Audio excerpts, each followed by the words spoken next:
Welcome to Learning Aloud, a podcast from the Organizational Dynamics community at the University of Pennsylvania, produced to inspire purposeful leadership practice and transform organizational experience.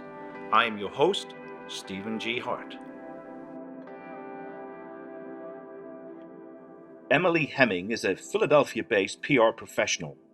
She's currently an Associate Director of Media Relations at the Wharton School, actively managing and protecting the brand of one of the world's leading business schools. Emily recently completed her Master's of Science degree in Organizational Dynamics at the University of Pennsylvania.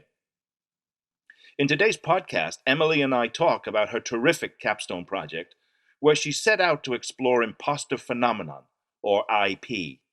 She was really motivated to study this topic because she has personally experienced what it's like to feel like an imposter at work. She hoped that by researching and writing about it, she would gain a better understanding of it and learn personally how to mitigate its effects. Emily also discovered in her research that people severely affected with imposter phenomenon may face significant stress and challenge at work, especially in the relationship they have with their manager. She also found that IP may be completely misunderstood or even misdiagnosed by a manager, further adding to the levels of stress someone with IP may experience at work. But another goal Emily had for her capstone was to identify how managers can help to support people with IP. It turns out that learning how to recognize it, along with creating a safe space for discussing it, as well as building trust, are among the most important things a manager can do. It was such a pleasure for me to be a member of Emily's capstone committee, and I hope you enjoy our conversation. Well, Emily, it's such a pleasure to have you on the podcast today. I've been waiting for this moment for quite a while, having been part of your process of going through your capstone. And it's a wonderful, wonderful piece of work that you did. And it seems to me that imposter phenomenon is neither in the mainstream of thinking in the workplace, nor does it seem to be well understood by managers. Can you tell me what imposter phenomenon is, and why did you want to research and write about it for your capstone? Yeah, absolutely. And thank you so much for having me, Steve. It's been a labor of love over the last year, and it's been fun to be able to talk about the project looking back at it. But the imposter phenomenon, by definition, is an experience of intellectual phoniness, which sounds funny, but really it means that the person experiencing it believes that other people view them more competent or more capable than they feel they truly are. So they live in this fear of being found out, of getting the mask pulled off and getting revealed that they're some type of fraud. And this was first discovered in the 1970s by two psychologists, Pauline Clance and Suzanne Imes. And they found this in a group of high achieving women in academia. But since then, I think we'll probably talk about this later, it's been found widely across a lot of different populations. And they found that women had a really hard time internalizing their successes. So when they accomplished something, they weren't able to take credit for it themselves. But then on the flip side, when they failed at something, they internalized it and really viewed it as a reflection of their own ability. And so this can be a pretty tough thing to deal with. And since it's an achievement related phenomenon, obviously it has a very natural tie into the workplace. And so this really motivated me because I've been fascinated with the phenomenon ever since I first heard about it. I heard about it from one of my professors in college during my undergraduate experience, and she was describing finishing her doctoral dissertation and just feeling like she had no idea what she was talking about, and her reviewers were going to read her paper and immediately discover that she was a fraud. And it resonated with me so much. I felt this great sense of relief. I was like, this has a name. Other people experience it. I'm not alone. And so that's kind of driven me to just be cognizant of it in my own career. And I definitely experienced it in my first role out of my undergrad experience, especially. And so it really led to burnout, and I think a large contributor of why I left that job. So when it came time to pick a topic for my capstone paper, this just felt like a natural fit, and it was really enjoyable to study. And I feel like I grew a lot as a result of it, and now I have some insights to offer to other people too. That's wonderful. Yeah, so it's great that you've sort of took on something that you sort of had a personal connection to, which is Yeah. now you use the term imposter phenomenon, but it's also known, I think, by imposter syndrome. Is there a difference between those two? So there's not a difference.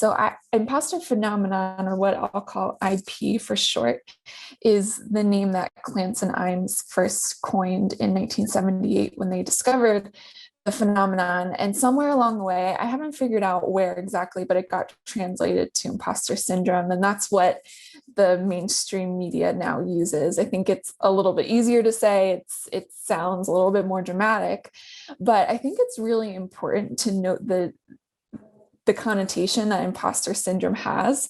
A syndrome implies that something is dysfunctional or that you have something you need to get rid of. But instead, I think the reason we call it a phenomenon is because it's something that can really happen to anyone. Anyone's subject to experience it. And it's not necessarily a bad thing if you do experience it. You just have to figure out how to cope with it in a healthy way so that it doesn't manifests itself in anxiety or depression or some of the more negative experiences. And something else that's interesting, I read in one of the research studies that I reviewed as part of my work, is that Clance and Imes originally found it in a group of women, and they didn't want people to view IP or imposter syndrome as one more thing that's wrong with women in the workplace. So I think this is a call out to anyone. If you do experience it, it's normal, it's okay, but how can you learn to cope with it in healthy ways so that it doesn't lead to a lot of negativity? Yeah, you actually sent me a, a version of their measurement document, right? The Yeah. assessment tool, which I took, and I found I am susceptible to it to some degree. So it can be measured, obviously. Tell us a little bit about how that is done. Yeah, so it's called the Clance Imposter Phenomenon Scale, SIPS for short. And Pauline Clance developed it. It's a 20 question survey, and it has 20 statements that are common beliefs or feelings that someone who's experiencing IP might feel. And you answer how relevant you think it is, or how often you feel those feelings or think those beliefs. And then you add up your scores, and basically it tells you how frequently you experience it. It's not a diagnosis. So it's not like you take a COVID test and you're positive or you're negative. It's more, how frequently do you experience it? Is it less frequent, or I think the highest measure goes all the way up to intense. And so obviously if you're on the intense end of the spectrum, it's something that you really want to take a look at. But again, I think it's helpful to think of it in terms of a phenomenon and less of a diagnosis. Yeah, that's great. And I think that it must be very difficult for you to think of how you might set up this study, right? Because people have to somewhat reveal a bit about their inner life that maybe they don't want to have publicly known. So, how did you go about setting up the study for your capstone? Because I found that fascinating. Yeah, so my research question that I was really looking at is, how can managers lessen the negative impact of the imposter phenomenon for employees who experience it while at work? And so when looking at different research methods, I felt like using a survey or something quantitative wasn't really going to get at the heart of such a complex psychological phenomenon. So I wanted to do a qualitative survey, and I had to find people who'd be willing to talk about it, which is, like you said, is sometimes hard because this is a very inner struggle. It's something that's hard to talk about. It's not something you necessarily want to admit to other people. But thankfully, I was able to, just through conversations, when people asked me what I was working on for my capstone, I was able to share with them, and people's eyes would light up and say, that's something I experienced, or I resonate with that. And I would totally be willing to talk to you. So people opened up. I also put a call out on LinkedIn for anyone who felt like they experienced it and wanted to talk about it. And so I got a pretty good response. I didn't have to look too far, or do too much groveling to convince people to do the interview. And once I actually got into the interview, obviously I maintained everyone's anonymity and gave them confidence that I wasn't going to reveal their identities. But I asked them not only about their own experience with the imposter syndrome at work or the imposter phenomenon at work, but how their managers have influenced it. So if their managers had ever made it worse for them or made it better for them. And then I also asked them, if you were a manager, or if you are one now, and you had a subordinate who came to you and said, this is something I struggle with, what would you do? And that helped reveal some of the types of support systems that they would want their own managers to implement for them. So it was a really interesting experience. And obviously, I have my own frame of reference about IP from my own experience, but it was interesting to look into 10 other people's experiences with it and learn more that way. So what did you learn from that study in terms of how people with this experience the work? Yeah, that's a great question. It's definitely varying. So again, it kind of goes back to how frequently you experience it, but at work, again, work is a very achievement driven area of your life. And so it can manifest in a lot of different ways.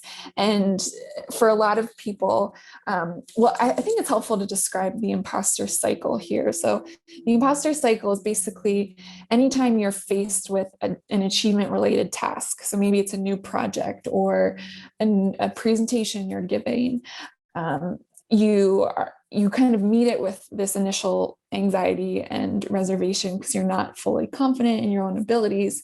And so you take there's two typical ways you cope with it. You either over prepare for it, so you spend countless hours, countless resources preparing for this task, or you procrastinate. So you kind of get paralyzed initially because you feel totally overwhelmed and incapable of handling it.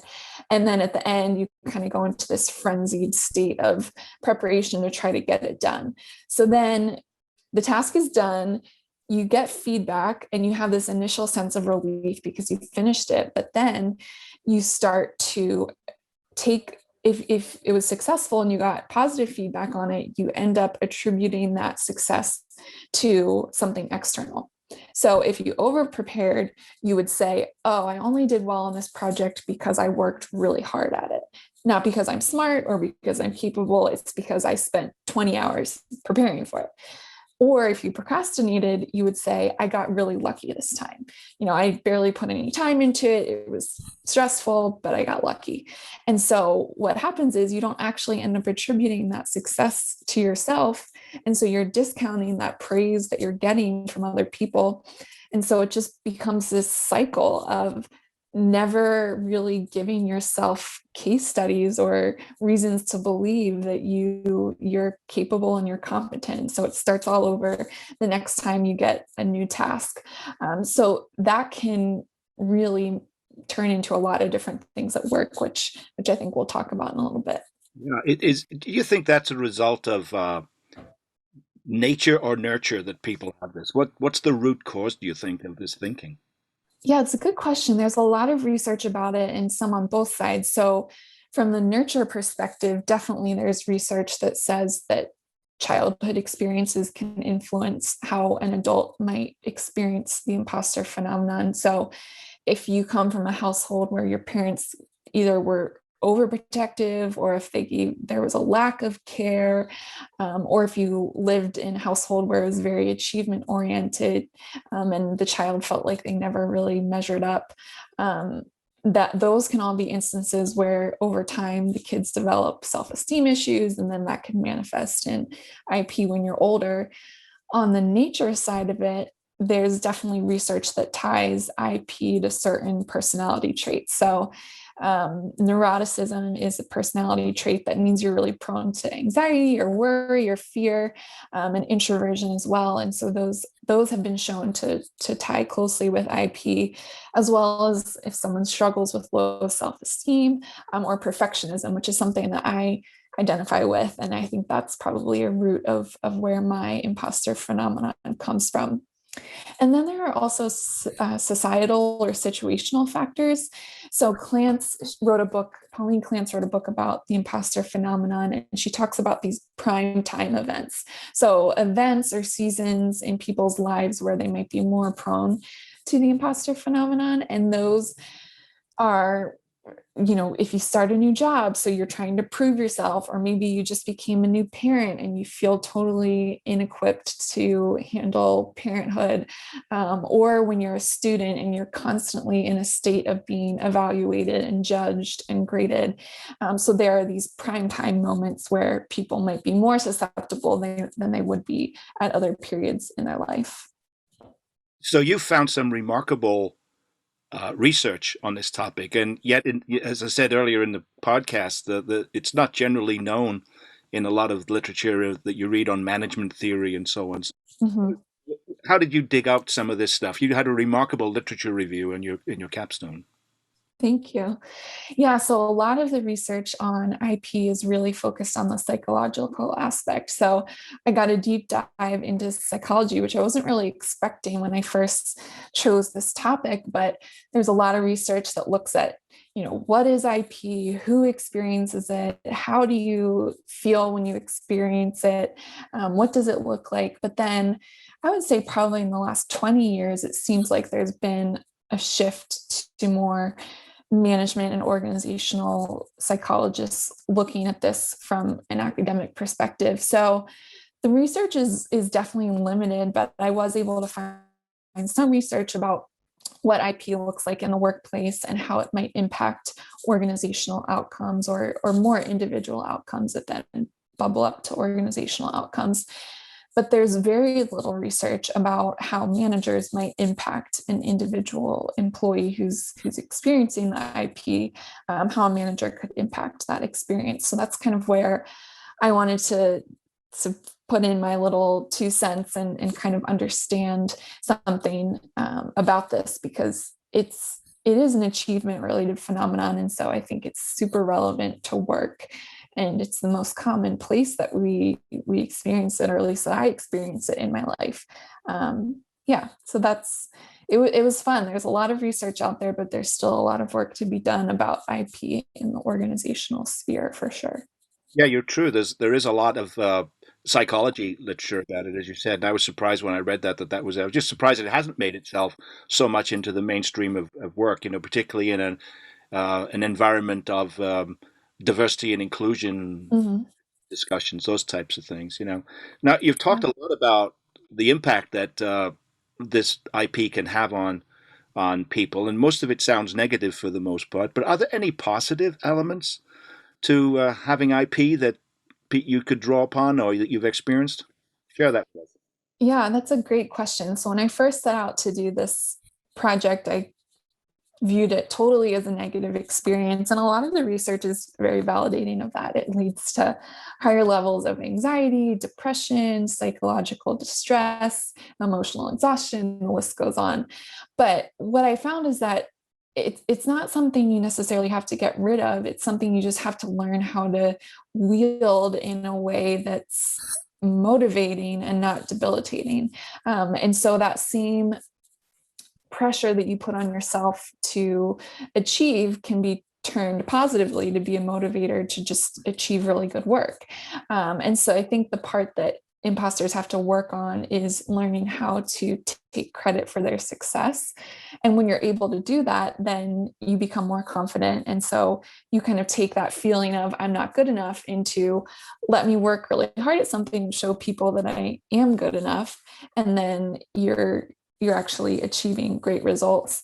I think it also can bring a sense of humility. There are a lot of people who struggle with this who aren't going to obviously be walking around the office broadcasting their successes. So that's definitely an understated benefit. But again, I think there are ways to turn that negative motivation into positive motivation.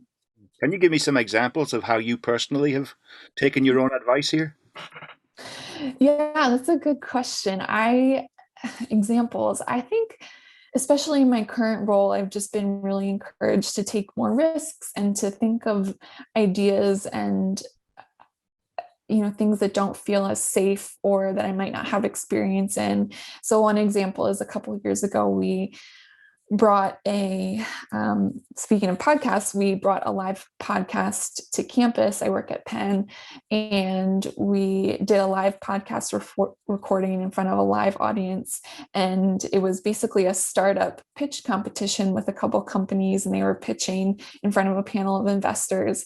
But it was something totally new to me. I had worked with podcasts in the sense that I helped line up interviews for faculty members, but I had never been working on the production side and then the event promotion side. So it was something completely new, but because of the support I had in my environment, which we'll talk about in a little bit, I really felt kind of that courage to not doubt my abilities, but just kind of move forward and try something new. And it worked out. It went really well. So do you feel that the impacts of it are less upon you now than they used to be? Yeah, for sure. And I think part of that too is just growing in your career and getting more experience and more case studies of your own success. So now I can look back and say, oh yeah, I did do all of these things, and I am good enough, or I can prove to myself that I'm where I'm supposed to be. Looks like these skills could be learned then by people who sense this. Yeah. Yeah, for sure. Well, let's shift. You've talked a little bit about the impact on organizations, and part of the real meat of your capstone was really getting into what you believe organizations, managers in particular, should and could do about it. Let's transition to that just a little bit. So, what Mhm. are some of the most significant impacts on an organization when they don't understand or respond appropriately to somebody with IP? What some things? Yeah.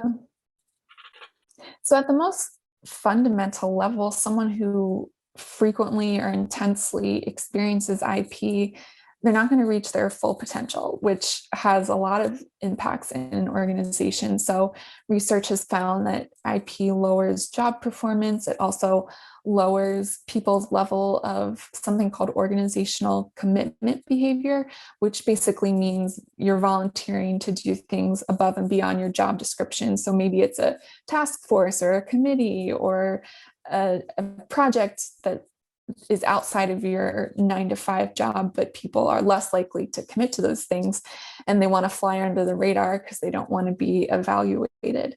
Um, Also can definitely lead to, like we talked about earlier, emotional exhaustion, which can impact employees' sick leave and their productivity on the job. Can also lead to turnover and retention issues. One of my interviewees said that whenever they got to a point of feeling just totally inadequate in their job, they would just leave their job. They would quit their job. So that's a real danger. And then it also hurts employees' developments over the long term. So people who experience IP might be less likely to put themselves up for a promotion opportunity, or they might be less likely to pursue leadership positions. So again, it's really about these individual employees just not reaching their full potential. And from an organizational perspective, uh, it can hurt your bottom line. It can hurt your innovation. It can hurt your employee engagement. So there's a lot of compelling reasons for why managers and organizations should care about this. And from what I've seen, it's not something that people really do talk about at work. Yeah, you also talked, I think, in your capstone about how somebody with IP might have real anxiety around the annual performance cycle. A Yes. little bit of Yeah. because that's a key ritual in any organization, isn't it? And Yeah. the chances are pretty profound that you could misdiagnose this person's attitude in the workplace as being, Mhm. passive aggressive or perhaps uninterested in development and growth, when in reality the opposite is true.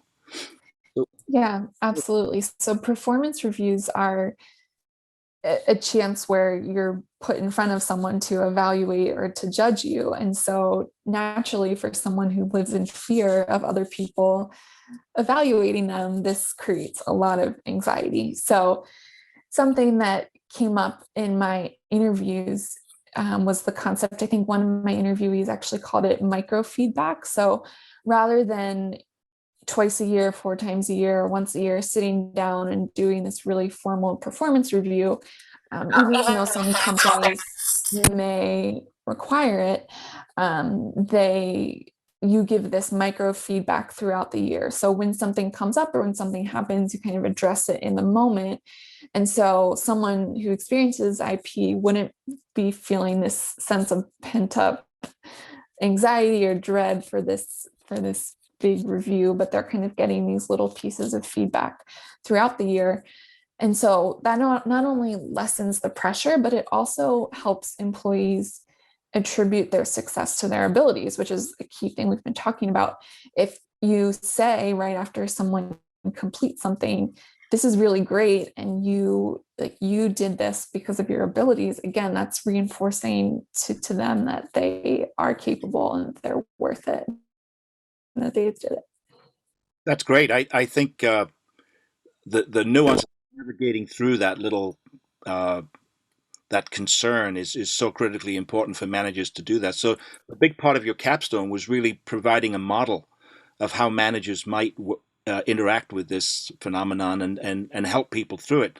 So talk to us about some of the things, some conclusions that you came to Mm-hmm. from a manager's perspective. How can they do a better job of understanding this in the workplace and ultimately working with people who share with them that they have this IP?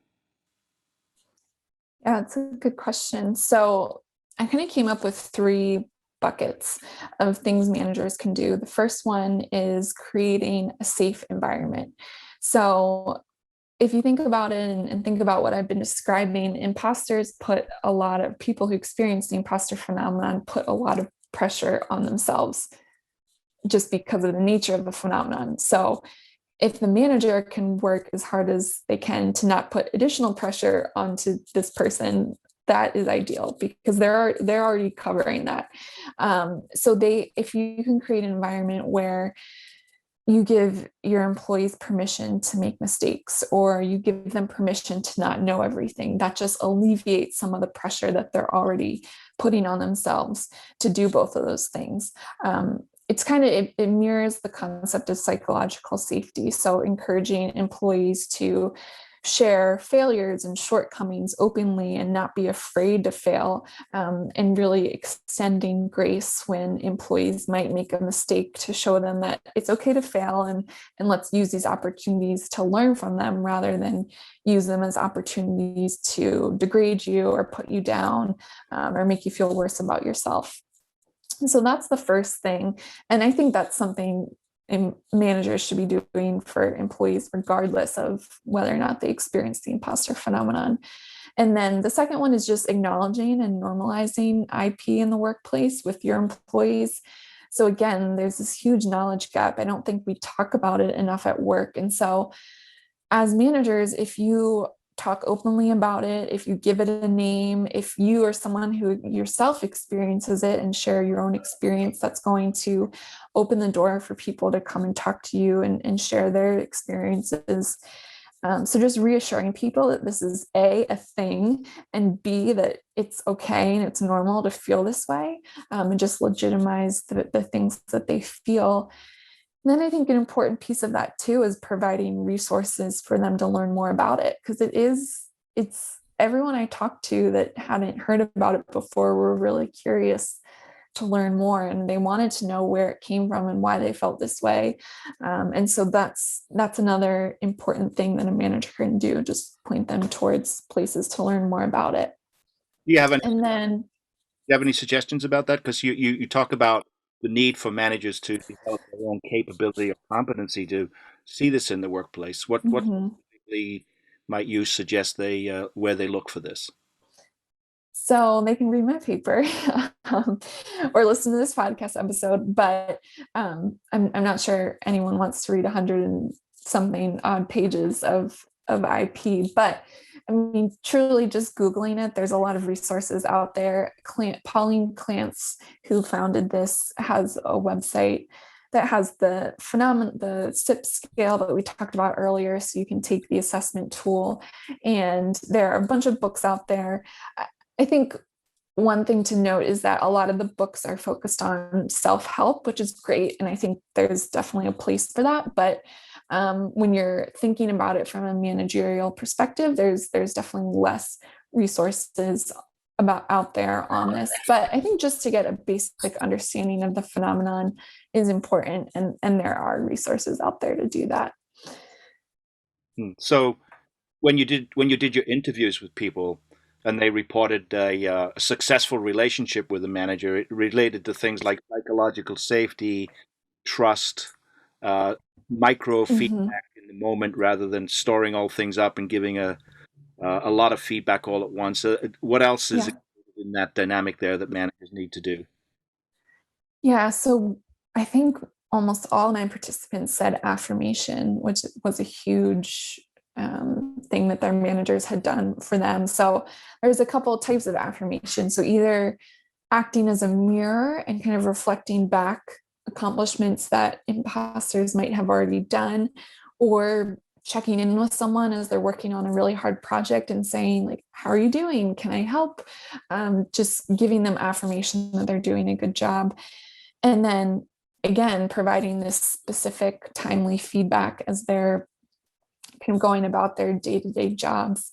And then also providing them growth opportunities or stretch opportunities, because as we talked about, imposters might not sign up for those voluntarily. They might not like to take the risk themselves, but if their managers assign them something and then help them through it, I think that's a good opportunity for them to learn I can do hard things and I can do something that I didn't think I was capable of. Um, so there's a lot of different ways that they can help. There's also a lot of ways they can hurt the experience. So micromanaging, giving too much feedback, questioning employees, neglecting employees, so just not checking in with them. All of those things are things that can really make the imposter phenomenon much worse for employees as well.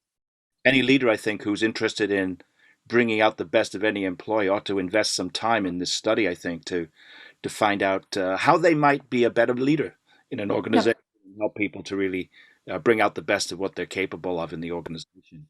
Now, you have a Mhm. very important message here, I think, and I've told you throughout the process of writing this that someday you need to get this out into the population. So, what do you hope we might be able to do with your message, and how would you like to get it out there in a more broader uh, managerial, organizational context?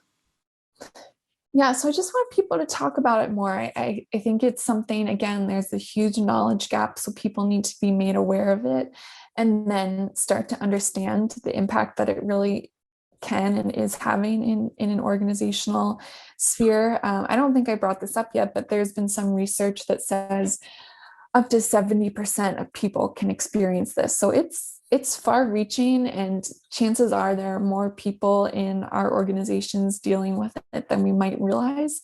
So it really is something that we need to care about and we need to address.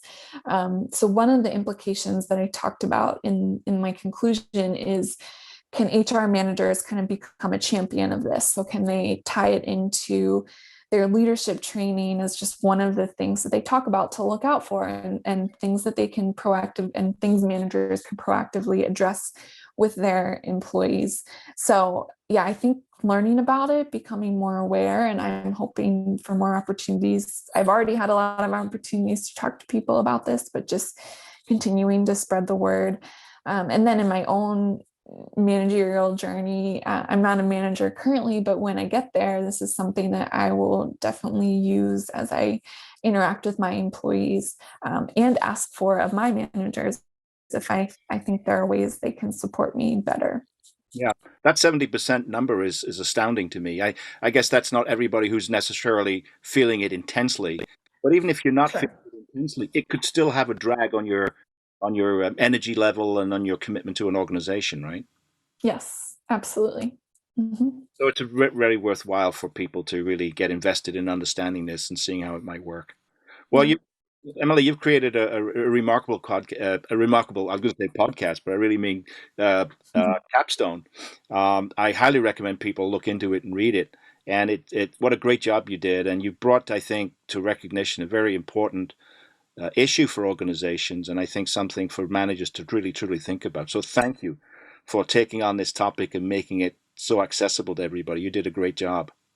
Thank you. Thanks for bringing me on and giving me the platform to talk about it. It's Well, we're important. not done yet because what we do at the end of every podcast here with our guests in this series is to ask them some questions. We want to get to know you just a little bit, and the way we do that is ask some questions of our guests to and just ask you to respond to these as the answer comes to you in the moment. So, what is one thing you would most like to do in your life that you have not yet done? So I'm going to say run a marathon, and I'm actually considering, now that I'm done with my master's degree, I'm considering running one in the coming year. My dad is a marathoner. I've always been a runner, and I've done many half marathons, but I haven't done the full one yet. So I think I'm going to do it.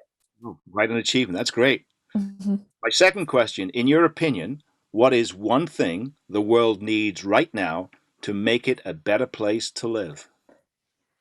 Ooh, we need many things, but I would say empathy and just being willing to listen to other people and understand the world from their perspective. There's a lot of very divisive opinions and feelings and thoughts, and yeah, it's hard. And I think if we all became even 10% more empathetic, we would become a more caring and um, just more engaged humanity. I think that's also an important consideration for leaders who have people with IP, right? So, how might empathy and IP go together there? Oh, that's a great question. No, empathy definitely plays a role in just understanding why, if you as a manager don't experience this, think about how someone who does experience this might feel in a workplace. And that might help you learn how to adjust your interactions with employees who do experience it. If you're able to put yourself in their shoes and see how the performance review or the micromanaging might actually impact their day-to-day experience at work. Very important point.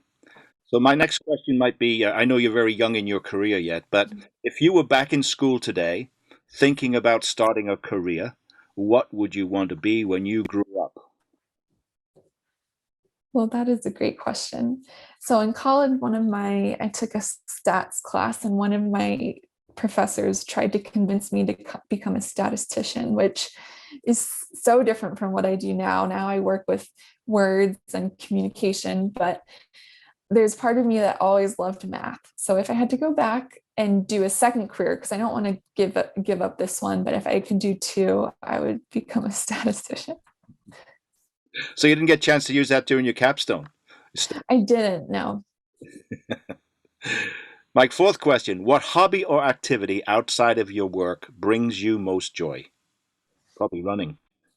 Yeah, I love running and exercising and just being active. And then the second one I would say is cooking. It's just a really fun way to be creative. And especially after a year and a couple months of working from home, it's a really nice break in my day to be able to walk downstairs and spend an hour or so cooking and then kind of transition into the evening. It's been a good way to kind of set barriers around that What's a hard. what's a favorite dish you like to cook? Oh, a favorite dish. I really like shakshuka. Have you heard of that? No. I think it's Israeli or Mediterranean. It's basically like baked eggs in this tomato sauce, and you can put some veggies in. It's really good and simple and easy to make. Sounds delicious. Sounds very healthy for a runner too, right? Yeah. My last question for you, what person, living or dead, has inspired you the most? Wow. There's a lot of people. The one I'm currently feeling inspired by is Michelle Obama. I just finished her book, Becoming. And so I just think that she is a model of an empathetic leader. And it's just really interesting to hear about her time in public office and and then her transition back to a civilian, as much as she can be a civilian, her lifestyle. And just that she's continuing to be an advocate for a lot of things that I think are really important, like education and healthy eating, and just listening to people who have different perspectives. So at the moment, I'm finding her very inspirational. Well, she continues to win accolades for being a person critical influence throughout the world. So Yeah. that model is shared by a lot of people. Mhm. Well, Emily, thank you so much again for being here today. It's been an absolute delight to work with you on your throughout your capstone experience, and I'm so proud of what you've accomplished and the wonderful work that you've created. I really encourage everybody to get into it and read it, and I look forward to seeing you on the speaking circuit, perhaps even writing a book from this. Yeah. Yeah, I must say, your capstone was, as Janet Greco once said, it's almost a dissertation. So chapter short of that. So you've got something really incredible there, remarkable work that you did. I guess the pandemic helped because it kept you focused, right? Yep. Didn't have anything else to do. Well, thanks again for being on the Learning Aloud podcast. We appreciate it very much. Thank you. Thank you. My guest today was Emily Hemming. She's currently an Associate Director of Media Relations at the Wharton School. This has been a Learning Aloud podcast from the Organizational Dynamics community at the University of Pennsylvania. My thanks to Dan Shields for producing today's show. My name is Steve Hart.